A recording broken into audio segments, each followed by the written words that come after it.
स्वागत है आपका स्टूडेंट मनोज सर के क्लासेज में। आज हम लोग जानेंगे क्लास 5 का ईवीएस हमारी दुनिया पाठ 9 बीज ही बीज। कल विद्यालय में खेल की घंटी है। सूरज अपने स्कूल जाने के लिए बहुत उत्साहित है। बिरजू और मंगरू के साथ खूब खेलेंगे, यह सोचकर सूरज बहुत खुश है।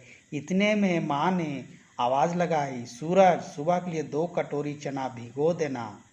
सूरज ने रात में चने भिगोते हुए सोचा, माँ ने बस 2 कटोरी चने भिगोने के लिए कहा है, यह तो बहुत कम पड़ जाएंगे, इसलिए उसने 4 कटोरी चने भिगो दिए। सुबह में माँ ने सूरज को बुलाया और कहा, इतने सारे चने क्यों भिगो दिए? देखो ये तो बर्तन से बाहर आ गए। चित्र में देख रहे होंगे सूरज चना भिगो रहा है, यानी चना को क्या कर रहा है, पानी एक कटोरी में पानी करके उसमें चना को डाल रहा है। तो माँ उसका क्या बोली, 2 कटोरी चना, लेकिन ये कितना कटोरी डाला, 4 कटोरी। तो क्या है, जब चना फूलता है, जब चना पानी सोख लेता है तो क्या होता है, फूल करके बड़ा बड़ा हो जाता है। तो वही सुबह में बहुत बड़ा बड़ा हो गया तो बर्तन से बाहर हो गया। सूरज सोच में पड़ गया, यह कैसे हुआ। तब माँ ने कहा, कोई बात नहीं, मैं आधे चने अंकुरित करके रख दूंगी, तुम इसे खाना, यह सेहत के लिए अच्छा होता है। तब माँ ने कुछ भीगे चनों को एक गीले कपड़े में लपेट कर अंकुरित होने के लिए रख दिया। अब बहुत चना हो गया तो उसकी माँ क्या की कि कुछ चना को कपड़ा में भिगो दी, कपड़ा भिंगा करके और उसमें बांध करके रख दी। ऐसा करने से क्या है, 1 से 2 दिन में आपका चना अंकुरित हो जाएगा। अंकुरित चना में क्या है, अंकुरित जो होते हैं चना या अनाज जो भी होता है उसमें आपको प्रोटीन की मात्रा अधिक होती है, तो उसे हम लोगों को खाना चाहिए, सेहत के लिए बढ़िया होता है। घर में कौन कौन सी चीज़ें अंकुरित करके खाई जाती है? चना तो आपका हो जाएगा, सोया बीज भी आता है, आपका मूंग दाल भी अंकुरित होता है, आपका राजमा भी अंकुरित हो जाएगा। इस तरह से अन्य भी जितनी चीज़ें हैं अंकुरित करके खाने में क्या है, उसको बहुत ही लाभ होता है, प्रोटीन अधिक होता है, उसमें खाना चाहिए। बीजों को अंकुरित कैसे किया जाता है? अंकुरित करने के लिए क्या करते हैं, पहले तो उसको भिगा देना है, 1 दिन भिगो करके रख देना है, यानी कि उसको फुला लेना है। फुलाने के बाद क्या करेंगे, कपड़ा में भींगा हुआ कपड़ा उसको लपेट करके रख देंगे कुछ दिन के लिए, 1 दिन या 2 दिन के लिए, स्वतः वह अंकुरित हो जाएगा। अंकुरित में जैसे चना अंकुरित होगा, मटर होगा आपका, फिर सोया बीज होगा, आपका मूंग दाल होगा, ये सारे चीज़ अंकुरित हो जाते हैं। बीजों के अंकुरण में लगभग कितना समय लगता है? 1 से 2 दिन। क्या तुम्हें या तुम्हारे आसपास किसी को डॉक्टर ने अंकुरित बीज खाने की सलाह दी है? क्यों डॉक्टर सलाह देता है? ऐसा इसलिए कि उसमें क्या होता है, बीज में, अंकुरित बीज में प्रोटीन की मात्रा अधिक होती है, और प्रोटीन हम लोग को अधिक से अधिक खाना चाहिए। अब पेज नंबर है 45, क्रियाकलाप। आओ एक प्रयोग करके देखें। चने के कुछ दाने 3 कटोरियाँ लो, पहली कटोरी में कुछ चने लो और कटोरी को पानी से पूरा भर दो। 1 कटोरी लेना है ना, उसमें चना लेना है, और कितना चना लेना है, 3 कटोरी कह रहा, चने कुछ दाने और 3 कटोरी लो, पहली कटोरी में कुछ चने लो और कटोरी को पानी से पूरा भर दो। एक वाला में क्या करना है, चना लेना है, उसको कटोरी में पानी से भर देना है। दूसरी कटोरी में भी उतने ही चने लो और गीले कपड़े में लपेट कर रख दो। दूसरा भी कटोरी में क्या करना है, कपड़ा में लपेट करके चना उसके अंदर रखना है और उसको फिर भिगा करके रख देना है। तीसरी कटोरी में केवल चने ही रखो, तीनों कटोरियों को ढक दो, यानी तीसरा कटोरी में पानी नहीं डालना है, उसको केवल चना रखना है। तीनों कटोरी को ढक दो। 2 दिन बाद इन 3 कटोरियों हुए परिवर्तन को देखो और दी गई तालिका में लिखो। कह रहा है प्रैक्टिकल आप लोग को घर में करना है। 3 कटोरी लेना है, एक में पहला में चना देना है और उसमें पानी डाल के छोड़ देना है। दूसरा में क्या करना है, एक कपड़ा में चना को बांधना है और उसको भिगा करके कहाँ रख देना है, कटोरी में ही रख देना, हल्का पानी डाल देना। और तीसरा वाला में कटोरी में चना जो रखेंगे उसमें पानी वगैरह कुछ डालना नहीं है। और ऐसा करेंगे तो पेज नंबर 45 में एक प्रयोग दिया हुआ, क्या बीज को हवा मिल रही है? कटोरी 1 में पानी डाला हुआ है तो उसको हवा नहीं मिलेगा। कटोरी 2 में हवा मिल रही है, हाँ। कटोरी 3 में, हाँ। जब जो पानी से भरा रहेगा तो उसमें हवा तो मिलेगा नहीं, वो पानी से बाहर रहना चाहिए तब उसको हवा मिलेगा। क्या बीजों को पानी मिल रहा है? तो पहला कटोरी में हाँ होगा, दूसरा में भी हाँ होगा, तीसरा में ना होगा। बीजों में क्या बदला हुआ? बीजों में क्या बदला होगा? पहला जिसमें पानी डालें उसमें चना फूल जाएगा, दूसरा वाला में अंकुरित हो जाएगा, तीसरा वाला में कुछ नहीं होगा। जिस कटोरी के बीज में अंकुरन हुआ, किसमें होगा अंकुरन?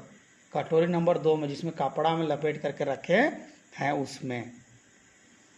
बीजों के अंकुरन के लिए आवश्यक कारक क्या है? बीजों के अंकुरन के लिए क्या चाहिए? पानी चाहिए, हवा चाहिए, ये 2 चीज चाहिए तो अंकुरित हो जाएगा। सूरज की मां ने भिगोए हुए चने गीले कपड़े में क्यों बांधा? अंकुरित करने के लिए। अब आते हैं हम लोग आगे।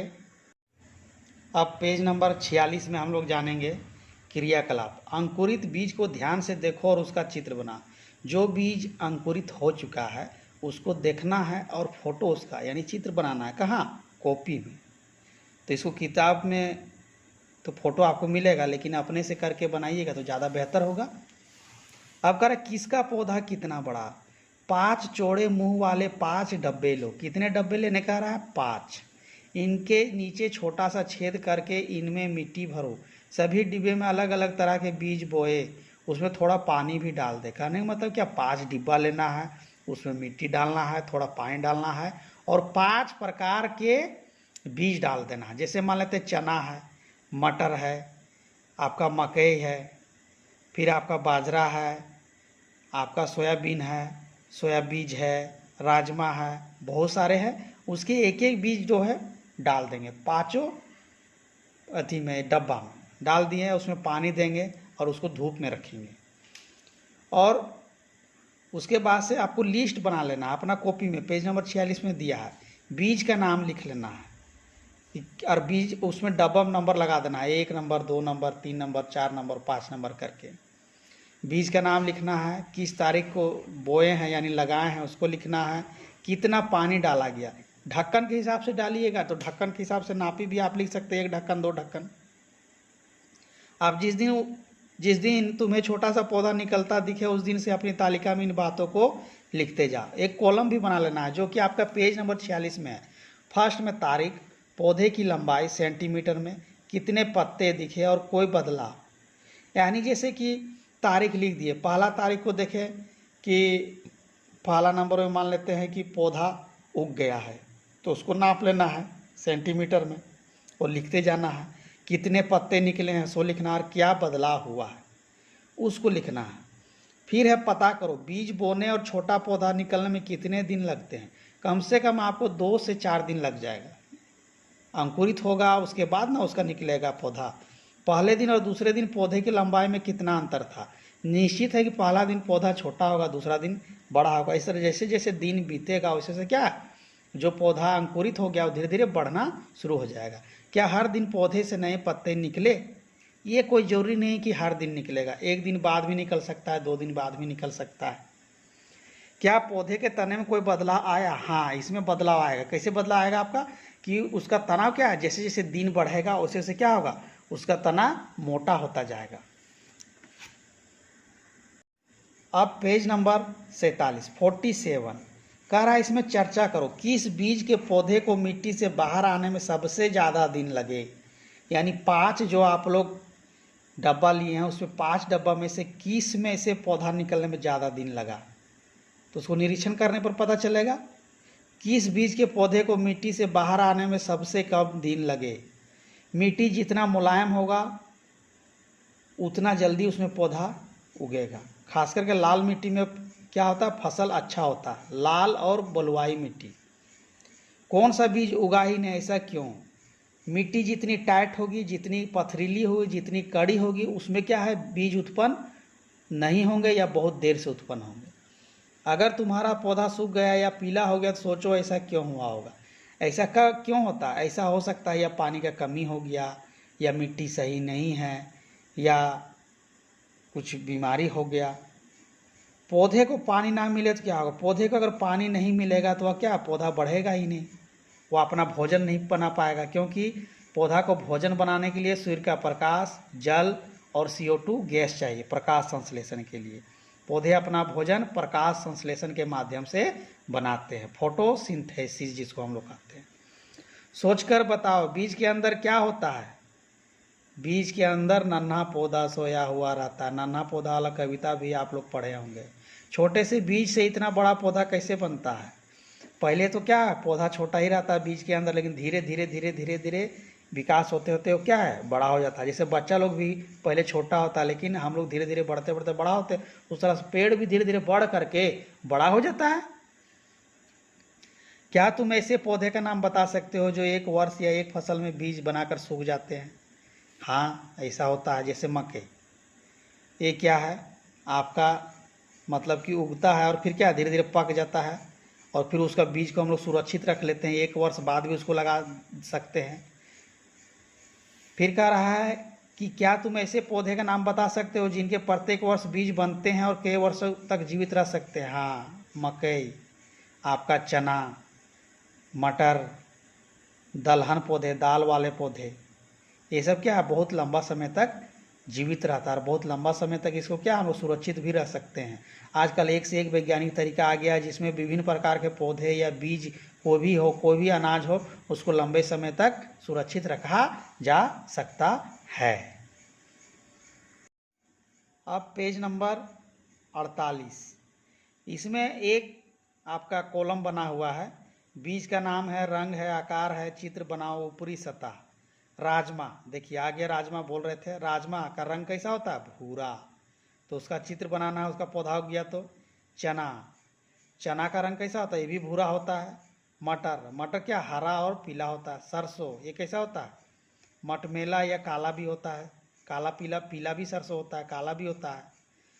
बादाम, बादाम कैसा होता है, ये भी भूरे कलर का होता है। और सबका चित्र बनाना है। ऊपरी सतह पूछ रहा है, राजमा का ऊपरी सतह मुलायम, चना का खुरदरा, मटर का मुलायम, सरसों का भी मुलायम, बादाम का भी मुलायम। उसका सतह छूने में कैसा लगता है, मुलायम लगता है।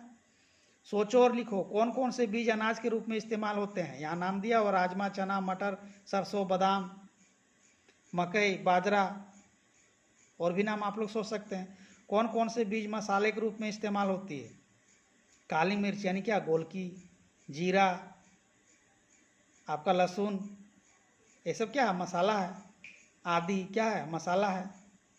कौन कौन से बीज दाल के रूप में इस्तेमाल होते हैं? मूंग, मसूर, लाहर, चना का भी दाल होता है, राजमा का भी दाल होता है। कौन कौन से बीज फलों से इकट्ठे किए गए हैं? कौन कौन से बीज फलों से, यानी कुछ ऐसे बीज होते हैं जिसको फल से इकट्ठा किया जाता है। कौन कौन से बीज हल्के हैं? कौन कौन से बीज हल्के हैं? बीज बहुत, जैसे कि आपका देखिए सरसों का बीज हल्का होता है, आपका फिर बाजरा का बीज हल्का होता है, इसको फूंक मारने से उड़ जाता है। अब कह रहा है बीजों का भोजन में बहुत महत्व है, बिना बीजों के हम भोजन के बारे में सोच भी नहीं सकते। सही बात है, बिना बीज का भोजन होगा? कोई भी आपको फसल लगाना है, धान लगाना है, आपको गेहूं लगाना है, तो क्या बीज नहीं लगाइएगा तो क्या पौधा बनेगा? कभी नहीं बनेगा। बीज का फैलना, बीज कैसे फैलता है? सोचो बच्चों, एक पौधे में कितने सारे बीज होते हैं, यदि सारे बीज उसी जगह गिर जाएं तो वे ठीक से नहीं बढ़ पाएंगे, क्योंकि बीजों को बढ़ने के लिए काफ़ी स्थान और भरपूर रोशनी चाहिए। बीज को बढ़ने के लिए पानी चाहिए, आपका रोशनी चाहिए, और CO2 गैस चाहिए, तब वो बढ़ेंगे। अब है पेज नंबर 49, पौधे पूरी जिंदगी एक ही जगह खड़े रहते हैं, लेकिन इनके बीज बड़े घुमक्कड़ होते हैं जो दूर दूर तक फैल जाते हैं। इस चित्र को देखो, ये बीज हवा की मदद से कैसे उड़ पाते होंगे। ये कपास का पौधा दिख रहा है, ये क्या हवा में उड़ता है। आपका फिर सीमर का पौधा, जो उसका रुई उड़ करके जाता है बहुत दूर तक। क्या तुमने किसी बीज को हवा में मदद में उड़ते देखा? हाँ, सीमर का बीज है, कपास का बीज है। ये सब क्या जो हल्के होते हैं वो हवा में उड़ करके बहुत दूर तक चले जाते हैं।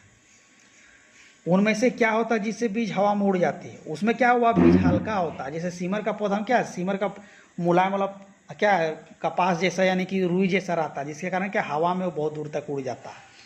कुछ ऐसे बीज भी होते हैं जिनकी बनावट कांटे या चिपकने वाली होती है। जब हम खेतों में जाते हैं या पशु चराने जाते हैं तो हमारे कपड़े या पशु के बालों में चिपक जाते हैं और एक जगह से दूसरी जगह पहुंच जाते हैं। हवा में भी पहुंचता है, हम लोग को कपड़ा में लग करके भी पहुंचता है, जानवर भी एक जगह से दूसरी जगह ले जाता है, पक्षी भी उसको चूक करके मुंह में दबा करके बहुत दूर तक ले जाता है।